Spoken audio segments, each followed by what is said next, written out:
आज जो हम सीख रहे हैं छोटा सा है ना चैप्टर है। ये छोटी सी बात है, कोई बड़ी बात नहीं है। बचपन में हम लोग सीखे होंगे महत्तम, ठीक है, लेकिन बचपन में जो हम लोग सीखे होंगे ना वो भाग विधि से सीखे होंगे। महत्तम भाग विधि से। महत्तम ज्ञात करने का दो तरीका होता है, एक भाग विधि होता है और एक क्या होता है गुणनखंड विधि। महत्तम ज्ञात करने का एक तरीका बताया है दो, भाग विधि और गुणनखंड विधि। जो बचपन में हम लोग सीखे थे वो था भाग विधि। कौन सा विधि था? भाग विधि। और आज हम जो सीखेंगे वो है गुणनखंड। किस विधि से? गुणनखंड विधि से। तो सबसे पहले जान लीजिए कि महत्तम समापवर्तक। बहुत बच्चे ऐसे भी जो महत्तम समापवर्तक कहा जाता तो नहीं समझ पाता कि महत्तम समापवर्तक क्या होता है। यदि उसी को कह दिया जाए कि मौस तो समझ जाएगा, या सीधे कह दिया जाए कि महत्तम तो समझ जाएगा, ठीक है। तो महत्तम कहिए या मौस कहिए, बात एक ही है। तो मौस का फुल नेम हो गया महत्तम समापवर्तक। यदि इसका शॉर्ट नेम हम बनाने जाएंगे, इसका शॉर्ट नेम, तो बनेगा मौस। क्या बनेगा? बनेगा कि ना बनेगा?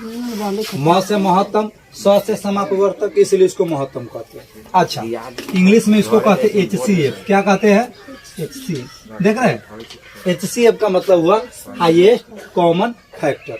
तो बहुत बच्चे HCF समझेंगे लेकिन हाईएस्ट कॉमन फैक्टर नहीं समझेंगे, ठीक है। तो हाईएस्ट कॉमन फैक्टर का शॉर्ट नेम क्या है? HCF। इसी को हम लोग कहते हैं HCF, उसी को कहते हैं मौसम।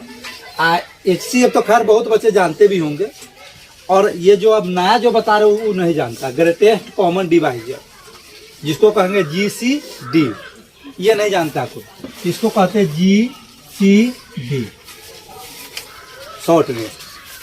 तो HCF आप लोग सुने भी होंगे, जानते भी होंगे, लेकिन GCD बहुत कम बच्चे ऐसे होंगे जो जानते होंगे या सुने होंगे, ठीक है। तो आज एक और नाम जान लीजिए जिसको कहते हैं शॉर्टकट में GCD, जिसका मतलब होता है ग्रेटेस्ट कॉमन डिवाइजर, ठीक है। आगे आइए। तो आज हम सीखने वाले हैं महत्तम समापवर्तक को गुणनखंड विधि से। तो महत्तम हम सीख रहे हैं अभाज्य गुणनखंड विधि द्वारा, जिसको शॉर्टकट में लोग गुणनखंड भी सीधा कहता है, अभाज्य छुपा देता है ना। तो जिसका भी गुणनखंड होता है वो सब अभाज्य ही रहता है।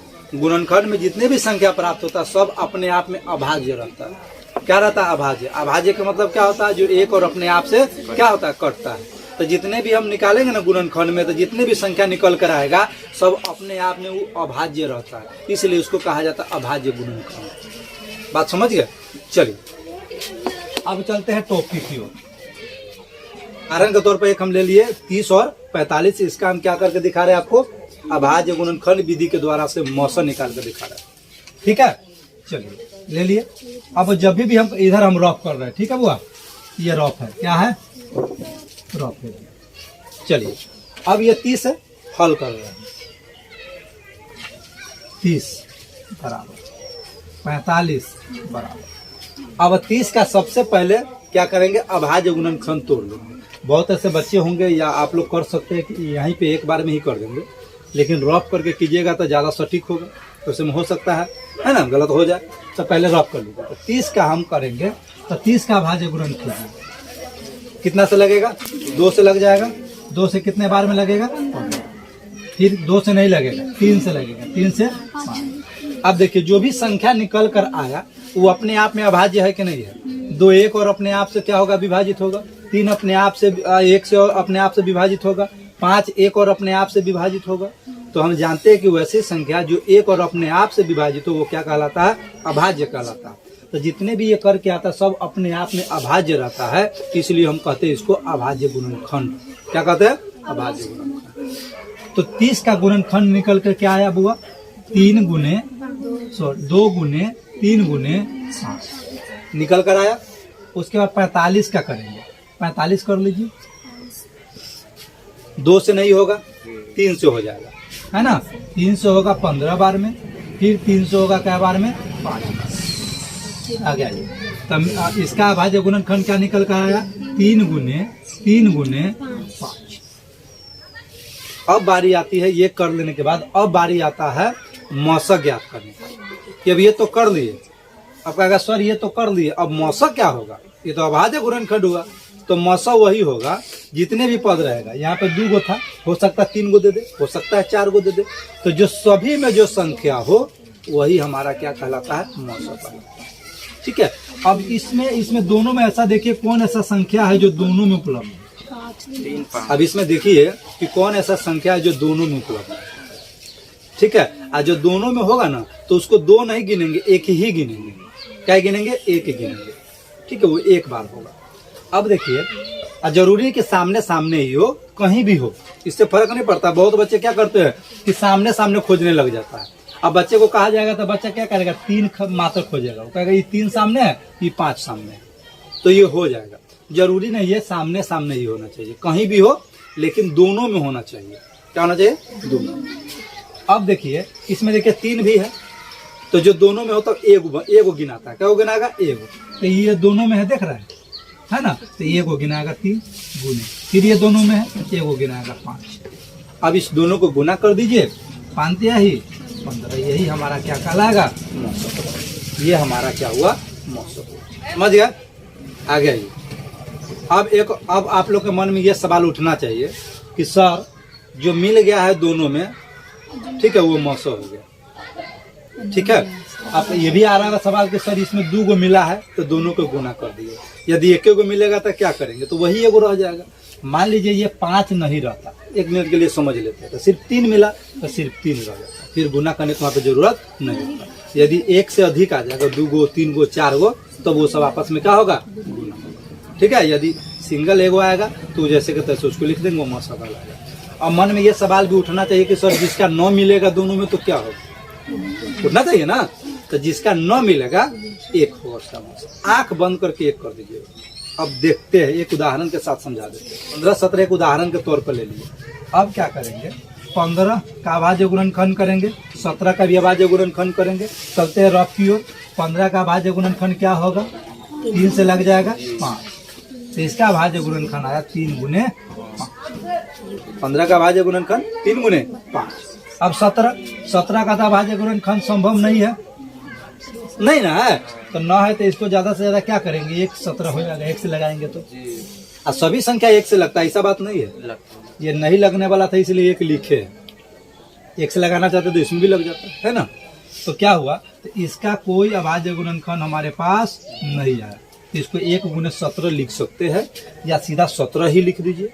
अब देखिए कोई ऐसा संख्या है जो दोनों में मिल रहा है? नहीं मिल रहा है। तो जो नहीं मिलेगा तो उसका मौसा इसका मतलब नहीं होगा, होगा। तो जिसका नहीं मिलेगा दोनों में उसका मौसा 1 होगा। क्या होगा? 1 होगा।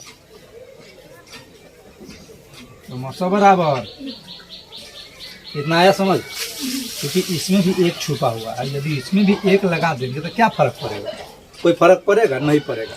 अब हिसाब से देखिए तो दोनों में 1 है कि नहीं है? ठीक है। तो कभी भी किसी भी संख्या में ऐसा हम यदि गुना करेंगे, ठीक है, यदि हम गुना कर देंगे, अभाज्य गुणनखंड निकाल देंगे, अभाज्य गुणनखंड निकालने के बाद हमको लगे कि जा दोनों में तो कोई संख्या मिल ही नहीं रहा है, यानी कि कॉमन तो है ही नहीं दोनों में कोई, तो कॉमन नहीं है तो इसका मतलब मौसा नहीं होगा। तो लोग यही सोचेगा कि इसका मौसा होबे नहीं करेगा। ऐसा नहीं है, जो इसका कॉमन न मिले, जो संख्या दोनों में न मिले, उसका मौसा क्या होगा? 1 होगा। आंख बंद करके, ठीक है, क्योंकि 1 सभी में विराजमान है, ठीक है। वो अदृश्य क्या है? अदृश्य, वो दिखता नहीं है, लेकिन समझा जाता है कि 1 है। यदि 1 लिख भी देंगे तो कोई फर्क नहीं पड़ेगा, नहीं भी लिखेंगे तो कोई फर्क नहीं पड़ेगा, ठीक है। चलिए, ये समझ गया। अब भाई, अब आप लोग सोच रहे होगा सर ये तो 2 गो था, 1 2 1 2, यदि 3 4 दे दे तो क्या करेंगे? तो 3 4 का पूरा विधि जो है वही है। तो उसमें क्या करेंगे? फिर कॉमन तीनों में मिलाएंगे, चारों में मिलाएंगे, 4 गो रहेगा तो 5 गो रहेगा तो 5 में मिलाएंगे। चलिए एक उदाहरण वो भी लेकर दिखाते हैं, रोकन अजय गुणनखंड बारी बारी से करेंगे, ठीक। चलिए इधर हम रफ कर रहे बुआ, रफ इसको समझिए, रफ है। चलिए 40 है ना, 40, 120, 200, संख्याएं कुछ भी हो सकता है, ठीक। अब 40 का गुणनखंड इधर तोड़िए, कितना होगा? 70, सॉरी कितना होगा? 20, ठीक है। फिर कितना से लगेगा बुआ? 2 से। कितना होगा? 10। फिर कितना से लगेगा? 2 से। कितना होगा? 40 का क्या कीजिए? अभाज्य गुणनखंड कर दिए, कर दिए। अब यहाँ पे लिख दीजिए 2 गुने 2 गुने 2 गुने कितना? 5, ठीक। अब क्या है 120, 120 का भी अभाज्य गुणनखंड तोड़ लेंगे पहले। 120 है, इसका अभाज्य गुणनखंड तोड़िए। 2 से लग जाएगा 7, फिर 2 से लग जाएगा 30, फिर 2 से लग जाएगा 15, फिर 3 से लग जाएगा 5।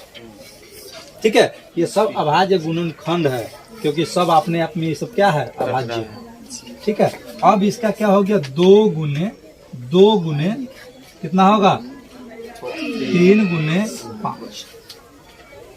ठीक, अब 200 का, अब 200 का भी गुणनखंड तोड़ लीजिए। 200 लिखेंगे, 200 का 2 से लगाएंगे 100, 2 से लगाएंगे 50, 2 से लगाएंगे 25, 5 से लगाएंगे 5,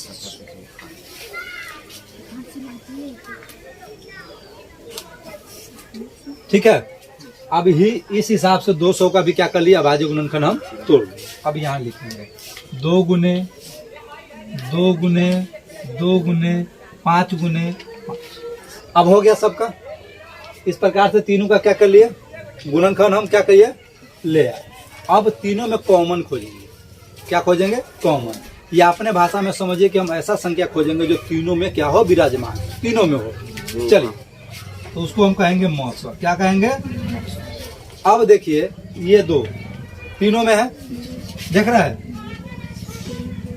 अच्छा, फिर ये 2 तीनों में है। अब ये मत समझना कि सामने सामने इसलिए सर ऐसा कर रहा है। ठीक,